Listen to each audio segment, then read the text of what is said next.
അയ്യപ്പ സംഗമത്തിൽ സർക്കാരിന്റെ പങ്ക് എന്തെന്ന് ഹൈക്കോടതി. പരിപാടി നടത്തിപ്പിൽ ദേവസ്വം ബോർഡിനെ സഹായിക്കുക മാത്രമാണ് ചെയ്യുന്നതെന്ന് സർക്കാർ കോടതിയെ അറിയിച്ചു. കുംഭമേള മാതൃകയിൽ പരിപാടി സംഘടിപ്പിക്കുകയാണ് ലക്ഷ്യമെന്നും സർക്കാർ കോടതിയിൽ പറഞ്ഞു.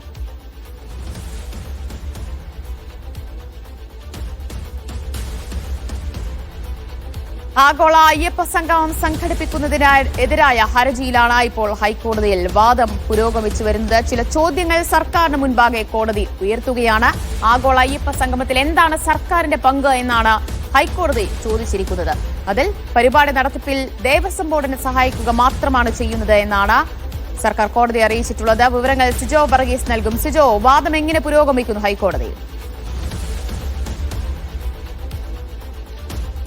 ദിവ്യ, വിശദമായ വാദം കോടതിയിൽ തുടരുകയാണ്. അതായത് ദേവസ്വം ബോർഡിന് വേണ്ടി തിരുവിതാംകൂർ ദേവസ്വം ബോർഡ് സ്റ്റാൻഡിംഗ് കൗൺസിലും ഒപ്പം തന്നെ സർക്കാരിന് വേണ്ടി അഡ്വക്കേറ്റ് ജനറലുമാണ് കോടതിയിൽ പ്രധാനമായും ഹാജരായിരിക്കുന്നത്. കുംഭമേള മാതൃകയിൽ പരിപാടി സംഘടിപ്പിക്കുകയാണ് ലക്ഷ്യം. പ്രത്യേകിച്ച് തെലങ്കാന, മഹാരാഷ്ട്ര, കർണാടക, തമിഴ്നാട്, ഗോവ ഉൾപ്പെടെയുള്ള പ്രദേശങ്ങളിൽ നിന്ന് ആളുകളെ ക്ഷണിച്ചിട്ടുണ്ട്. വിവിധ സംസ്ഥാനങ്ങളിലെ ദേവസ്വം മന്ത്രിമാർ പങ്കെടുക്കും എന്നാണ് സർക്കാർ കോടതിയെ അറിയിച്ചിരിക്കുന്നത്. അതോടൊപ്പം തന്നെ ഈ കോടതിയും ചില കാര്യങ്ങൾ ചോദിക്കേണ്ട ഹർജിക്കാർ പ്രധാനമായും ഉന്നയിച്ചിരിക്കുന്ന ഒരു കാര്യങ്ങൾ, അതായത് ഈ ശബരിമല ഒരു ആത്മീയ കേന്ദ്രമാണ്. സംഗമത്തിലോ കമ്മിറ്റിയിലോ ആത്മാചാര്യന്മാർ ഇല്ല. ഒപ്പം തന്നെ സ്റ്റാലിൻ ഉൾപ്പെടെയുള്ളവരെ ക്ഷണിച്ചിട്ടുണ്ട്.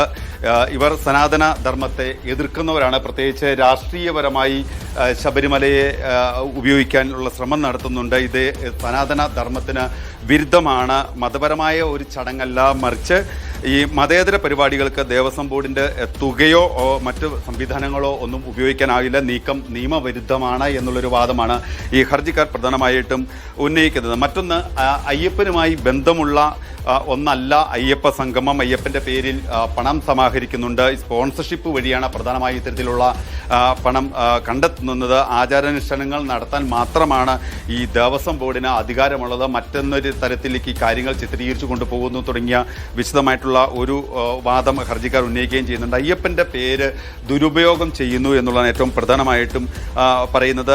അത്തരത്തിലൊരു പരിപാടിയാണ് സംഘടിപ്പിക്കുന്നത്. ഏറ്റവും പ്രധാനമായി മറ്റൊരു കാര്യം കൂടി ഇവർ പറഞ്ഞു വെക്കുന്നുണ്ട്. അതായത് ധനലക്ഷ്മി ബാങ്കിൽ പുതിയ അക്കൗണ്ട് പ്രത്യേകമായി തുടങ്ങിയിരിക്കുന്നു. അത് നിയമവിരുദ്ധമാണ്. ശബരിമല രാഷ്ട്രീയ പ്രവർത്തനങ്ങൾക്ക് വേണ്ടി ഉപയോഗിക്കുന്നു എന്നുള്ളൊരു വാദം കൂടി ഹർജിക്കാർ പറയുന്നുണ്ട്. പ്രത്യേകിച്ച് ഭരണ പ്രതിപക്ഷ നേതാക്കൾ ഇത് സംബന്ധിച്ചുള്ള പ്രസ്താവനകൾ അനുദിനം നടത്തുന്നു. അതുമായി ബന്ധപ്പെട്ടുള്ള ആരോപണ പ്രത്യാരോപണങ്ങൾ നടക്കുന്നു. ക്ഷേത്ര പരിസരത്ത് ഇത്തരം പരിപാടികൾ നടത്താൻ സാധിക്കില്ല തുടങ്ങിയ വാദങ്ങളാണ് ഹർജിക്കാർ പ്രധാനമായിട്ടും ഉന്നയിച്ചിരിക്കുന്നത്. അതേസമയം തന്നെ ഹൈക്കോടതി ചില ചോദ്യങ്ങൾ കൂടി ചോദിക്കുന്നുണ്ട്. അയ്യപ്പ സംഗമത്തിൽ സർക്കാരിൻ്റെ പങ്ക് എന്താണ് എന്നാണ് ഹൈക്കോടതി പ്രധാനമായിട്ടും ചോദിച്ച ഒരു കാര്യം. അതായത് ദേവസ്വം ബോർഡിനെ സഹായിക്കുകയാണ് സർക്കാരിൻ്റെ പങ്കെന്ന് അഡ്വക്കേറ്റ് ജനറൽ പറയുകയും ചെയ്യുന്നുണ്ട്. തീരുമാനം എടുത്തത് ദേവസ്വം ബോർഡാണ്. ദേവസ്വം ബോർഡ് തീരുമാനമെടുത്ത ഒരു പരിപാടി അത് നടത്തുക മാത്രമാണ് സർക്കാരിൻ്റെ ഉത്തരവാദിത്വം. ദേവസ്വം ബോർഡിനെ സഹായിക്കുക മാത്രമാണ് സർക്കാർ ചെയ്യുന്നതെന്നും അഡ്വക്കേറ്റ് ജനറൽ പറഞ്ഞു വെക്കുകയും ചെയ്യുന്നുണ്ട്. എന്തായാലും ഇത്തരത്തിൽ കുംഭമേള മാതൃകയിൽ ഒരു പരിപാടി സംഘടിപ്പിക്കുകയാണ് ലക്ഷ്യമെന്ന് പറയുന്ന സർക്കാർ വിവിധ സംസ്ഥാനങ്ങളിൽ നിന്ന് ദേവസ്വം മന്ത്രിമാർ ഉൾപ്പെടെയുള്ളവർ പങ്കെടുക്കുന്ന ഒരു പരിപാടിയാണ്. തിരുവിതാംകൂർ ദേവസ്വം ബോർഡിൻ്റെ ഒരു തീരുമാനത്തിനെ പിന്തുണയ്ക്കുന്ന ഒരു നയപരമായ ഒരു തീരുമാനം അതുമാത്രമാണ് സർക്കാർ എടുത്തിട്ടുള്ളത് എന്നൊരു വാദം കൂടി ഹൈക്കോടതിയിൽ ഉന്നയിക്കുകയും ചെയ്യുന്നുണ്ട്. ദിവ്യ, ഇതിൽ ദേവസ്വം ബോർഡിന്റെ വാദവും ഇന്നുണ്ടാകില്ലേ?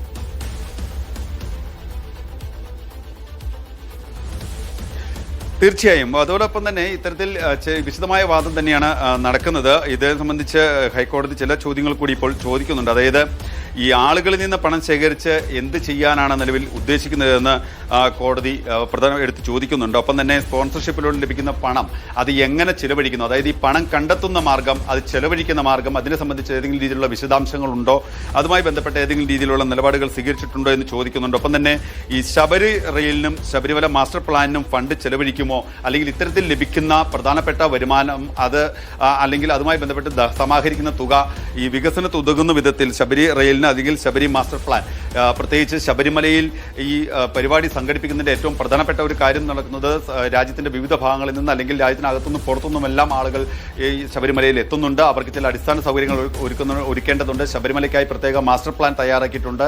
ഇത്തരത്തിൽ മാസ്റ്റർ പ്ലാൻ തയ്യാറാക്കുമ്പോൾ അതുമായി ബന്ധപ്പെട്ടുള്ള അനുബന്ധ പ്രവർത്തനങ്ങൾക്ക് വികസനത്തിന് ഈ തുക ചെലവഴിക്കുമോ എന്നുള്ളൊരു ചോദ്യം കോടതി ചോദിക്കുകയും ചെയ്യുന്നുണ്ട്. എന്തായാലും ഇതുമായി ബന്ധപ്പെട്ടുള്ള വിശദമായിട്ടുള്ള വാദപ്രതിവാദങ്ങൾ ഇപ്പോഴും കോടതിയിൽ തുടരുകയാണ്. യെസ്, ആഗോള അയ്യപ്പ സംഗമം നടത്തിപ്പിൽ എന്താണ് സർക്കാരിന്റെ പങ്ക് എന്നായിരുന്നു ഹൈക്കോടതി ചോദിച്ചത്. അതിൽ ദേവസ്വം ബോർഡിനെ സഹായിക്കുക മാത്രമാണ് സർക്കാരിന്റെ പങ്കെന്നാണ് മറുപടി നൽകിയിട്ടുള്ളത്. ഹൈക്കോടതിയിലാണ് ഇപ്പോൾ വാദം പുരോഗമിച്ചു വരുന്നത്. സിജോ വർഗീസാണ് വിവരങ്ങൾ നൽകിയത്.